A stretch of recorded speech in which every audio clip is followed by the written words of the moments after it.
All right, welcome back to the channel. It's your boy Fanon, and in this video, we've got an update.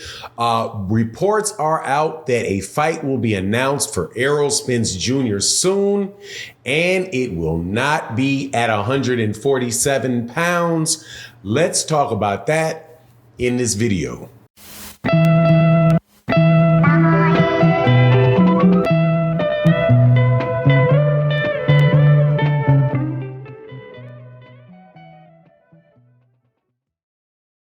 All right, welcome back to the channel. It's your boy Fanon, and in this video, we are going to be in the 154-pound division, where according to Mike Cappinger, Errol Spence Jr. will be fighting Keith Thurman, and the deal is close to being finalized. And since you know that Mike Cappinger said it, take it with a grain of salt. But no, seriously, this goes into the biggest no-duh type of announcement that, that we've seen in recent time. Now, before I get into the details of it, let me welcome you back to the channel. If you are new to the channel, please accept my invitation to hit that subscribe button. Hit the bell icon so you can be notified of when we release more videos. Also, if you're a longtime subscriber, supporter, or a recent subscriber and supporter, thank you to everybody that supports in that super chat, in the Cash App, and in the super thanks in the live streams. Thank you guys so much for doing that. And thank you guys all for continuing to support the channel. It really is what makes it go. Hit that like button, all the good stuff that y'all do for the videos. But let's get into this. Mike Cappinger has released some information in an article on ESPN.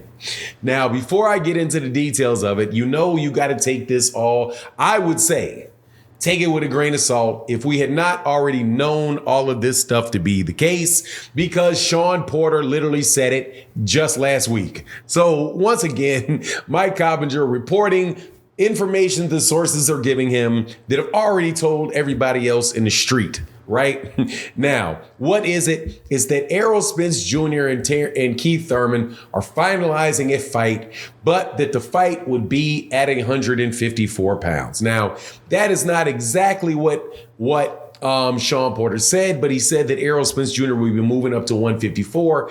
However, there is something a little funny about that, because that would be saying that the WBC would be allowing Errol Spence Jr. to defend his WBC title against Keith Thurman at 154 pounds and bypassing the mandatory title defense for 147 pounds that they ordered not too long ago. Also, Mike Cappinger says that in a very strange, how can you say it's strange. He says that after the fight is done between Errol Spence Jr. and Keith Thurman, that Errol Spence, provided Errol Spence wins, would have 60 days upon which to finalize his fight with Terrence Crawford, or he will have to fight Amanda Stanionis, the winner of Virgil Ortiz, and Amanda Stanionis, the winner of that fight. Now, here's the funny thing. To me. That pretty much isn't saying anything, because he would have 60 days to finalize a fight with Keith Thurman, with Terrence Crawford, for the undisputed title. That does not speak, though, of what would happen with the IBF and Jaron Ennis. You can't just bypass the WBA and have the WBA say, okay, you can fight Terrence Crawford, without having the IBF do the same thing, because Jaron Ennis has now become the at least according to Stephen Espinoza, the mandatory for Errol Spence Jr. So just kind of a bit of a strange announcement. However, we all knew that Errol Spence Jr. would be fighting Keith Thurman because the WBA had ordered it. It just would be very interesting to know from the WBC why it is that they're allowing the fight to take place at 154 and not having the fight take place at 147 pounds, but yet still count towards the mandatory for Errol Spence Jr. But whatever the case is, look, I'm looking forward to the fight. I've wanted to see Errol Spence Jr. and Keith Thurman fight for a long time. You know, obviously, I and many other people would have preferred to see Errol fight Terrence Crawford in, you know, for a fight for undisputed. However, you know, that didn't happen. And also, you know, it looks like if what Mike Coppinger is saying about there being, you know, 60 days to get that done, then it's not going to happen. Then it's not going to happen after that, because the last negotiation took 6 months in order for Terrence Crawford to turn around and say no. But anyway, all in all, to me, it's good news.